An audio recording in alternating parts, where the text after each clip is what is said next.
So we continue now with our study of 1 Corinthians 13 as we see in it a reflection of the love of God itself.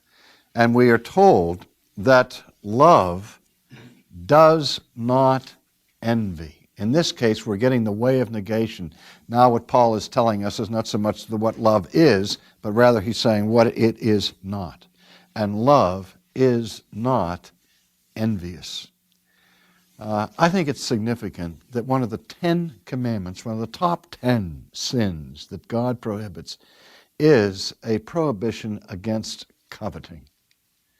Because covetousness lies at the heart of so much violence that we do one to another.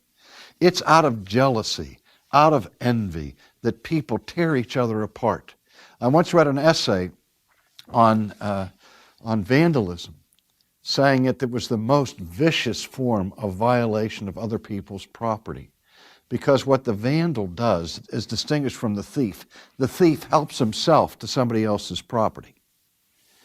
What the vandal does is he destroys somebody else's property. He walks through a parking lot and he sees expensive cars that he can't afford. And so he takes his key out and destroys the finish of those cars. He doesn't acquire the automobile for himself. What he has done is simply ruined somebody else's property. What motivates that? It's envy. It's jealousy. And that is not a loving thing to do to another person. Probably the most poignant story in all of Scripture about the consequences of envy is the story of Joseph in the Old Testament, where because he received this magnificent coat of many colors from his father, the rest of his brothers became green with jealousy, and they turned their hostility against Joseph and sold him into slavery. That had him ending up languishing in prison for year after year after year, all as a result of the brothers' envy. And so if we would look at the world today and see how much damage is done to property and to human beings that is motivated by envy, we would see why God includes a prohibition against it in the top 10 commandments of Israel, and how it is the antithesis of love. Because love rejoices in somebody else's prosperity. Love rejoices in somebody else's happiness.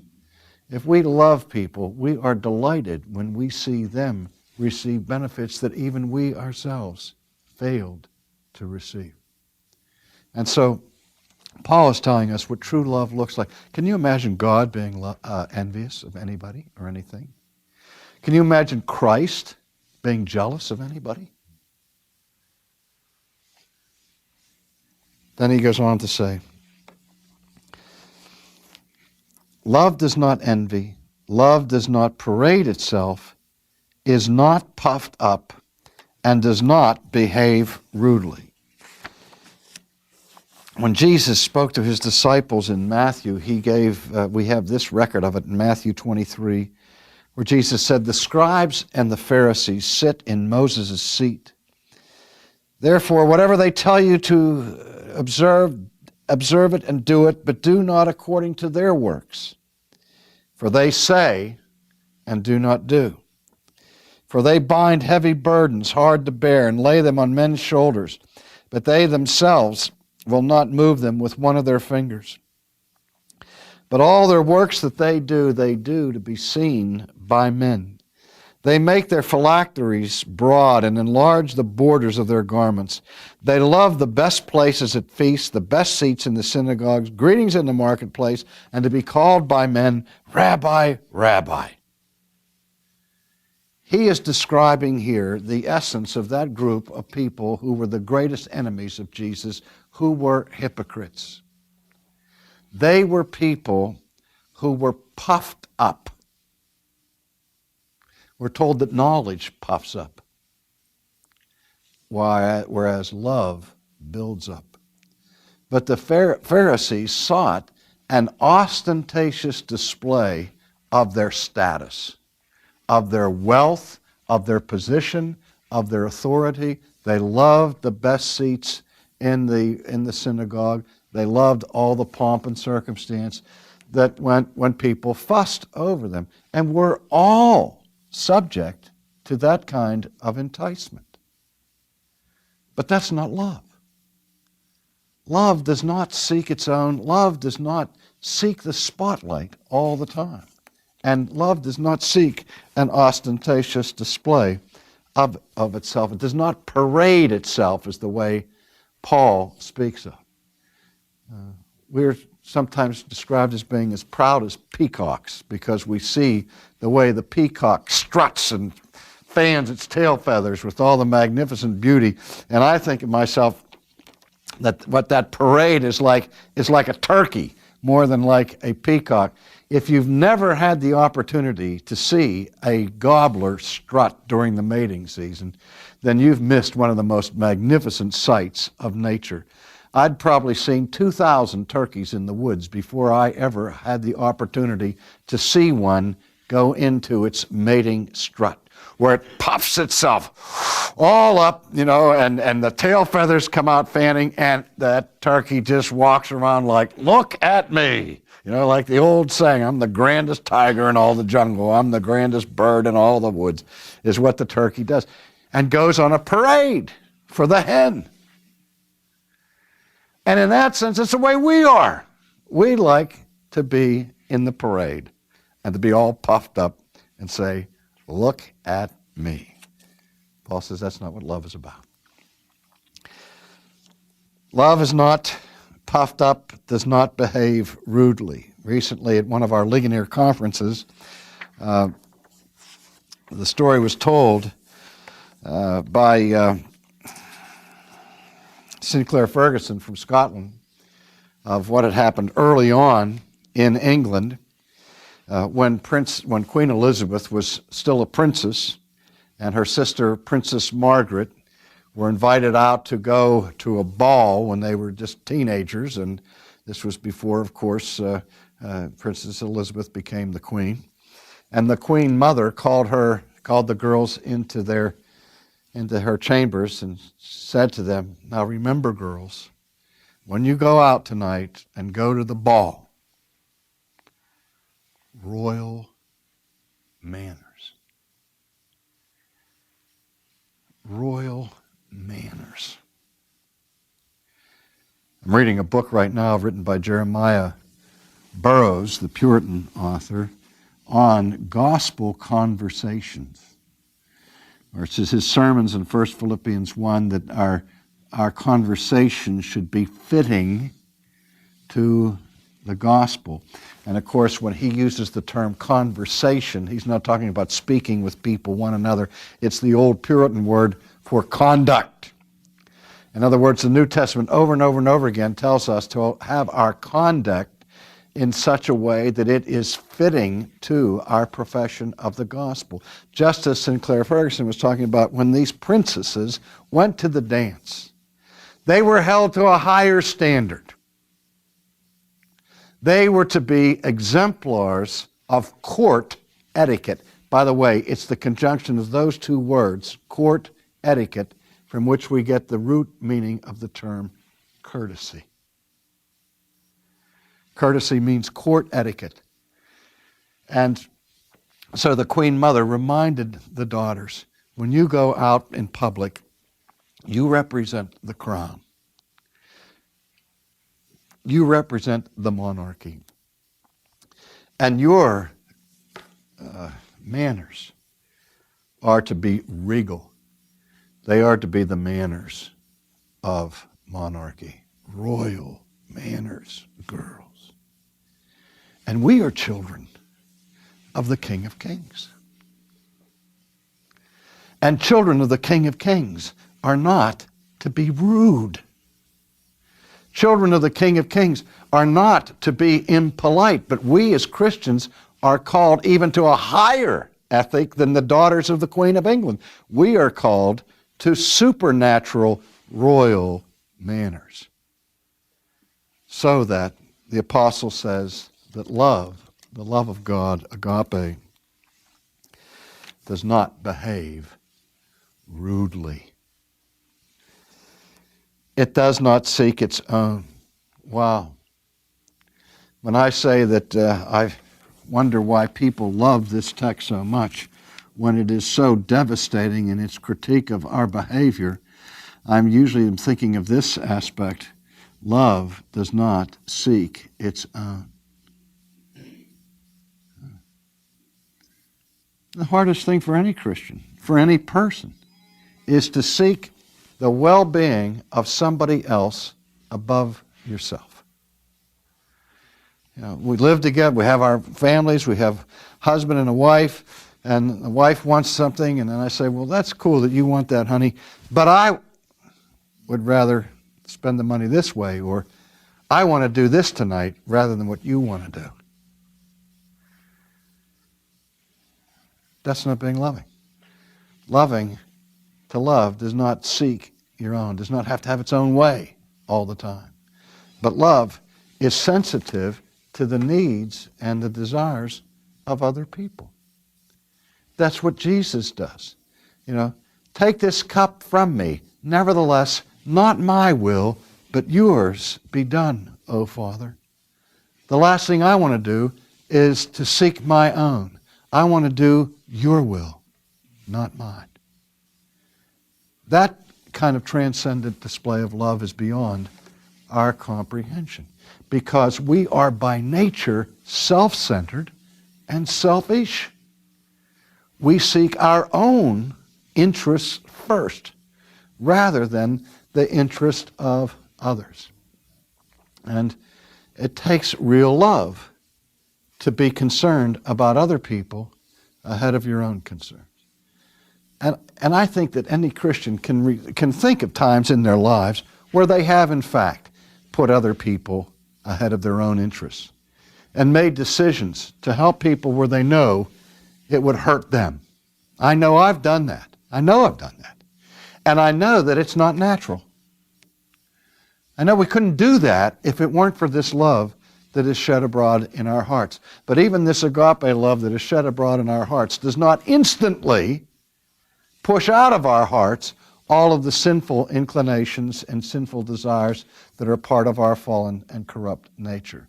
Again, we have to remember that the most base tendency of a human individual is to seek his or her own.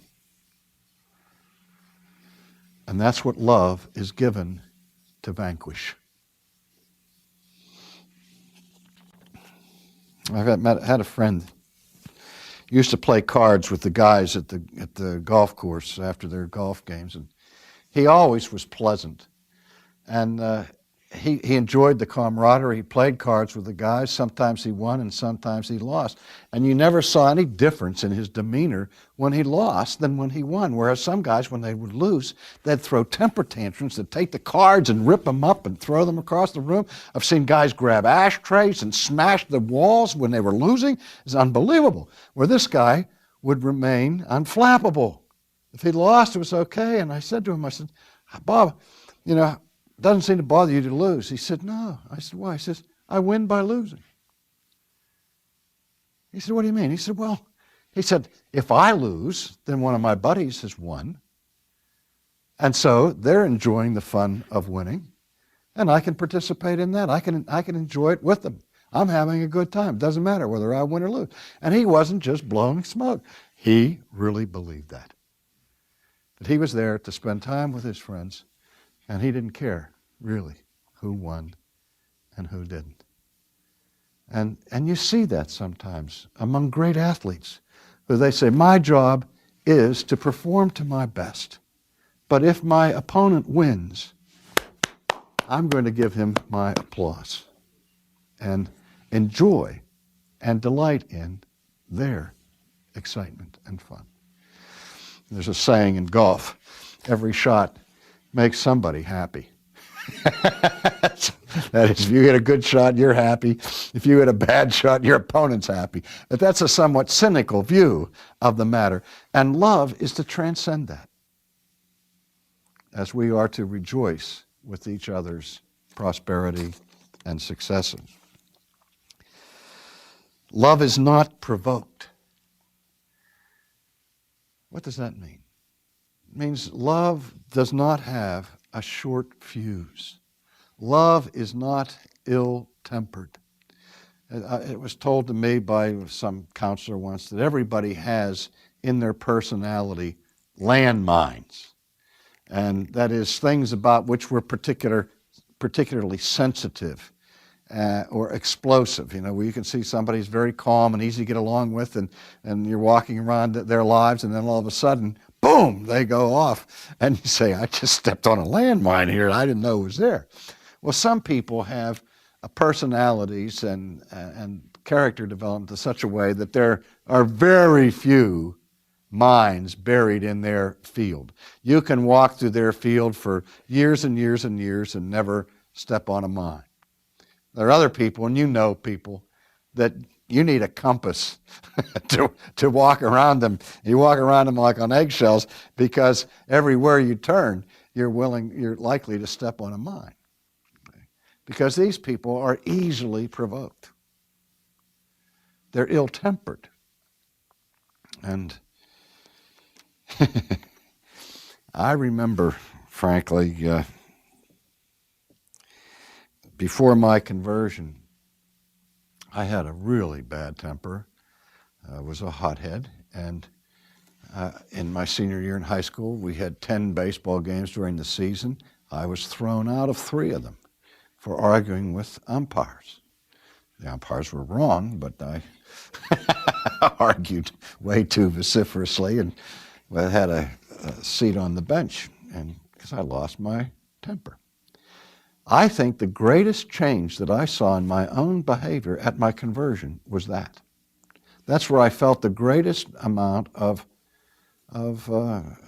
conviction of sin.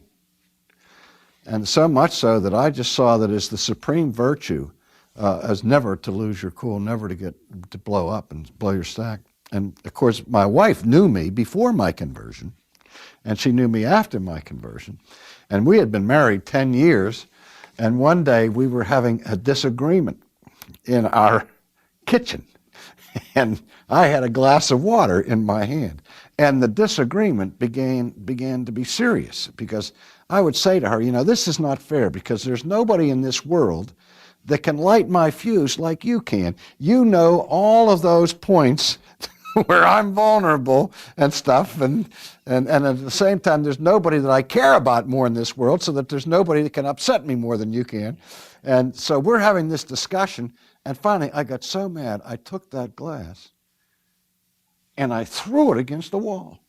Glass, water, splatter, shatter everywhere. And Vesta looked at me and started laughing. She said, ha, ha, ha. She said, I never thought you'd do it. She says, I've been trying for 10 years. I've been pushing you, testing you to see when you blow your stack, and you just did it. And she laughed at me, and I was embarrassed by that. But here I thought that I had completely overcome that, when in fact I hadn't. But we are not to be easily provoked. I have pet peeves. You have pet peeves. I can't stand dangerous drivers on the highway that seem to drive around with no regard for anybody else's life. And they're flitting in and out and all that stuff. And I blow my horn at them. She said, I'm glad the kids aren't in this car. She said, because the first word they would learn is idiot. So there's one place where I lose it. But we're not supposed to be like that, hot-headed, provocative, but again, patient with other people. I've got to hurry in order to finish this. True love thinks no evil. It's almost as if we're being admonished to be naive. What Paul is getting at here is that we are to give other people what is called the judgment of charity. Not that we're supposed to be naive. We know that people really sin. But what we tend to do is that we think that when somebody sins against us, we look at that sin as if it's been motivated by the worst of all possible motivations. Like that person stayed up at night thinking of ways that they could injure us. when that is rarely the case. We're rarely the victims of people who have hurt us with malice aforethought. And the judgment of charity casts that wound into the best of all possible lights. Unfortunately, we tend to reserve the judgment of charity for ourselves. We give ourselves the benefit of every doubt, and we don't give our neighbor the benefit of doubt. But that's what this is about, that it doesn't think evil. Obviously, it's more than not having evil thoughts, but we don't think the worst of everybody around us.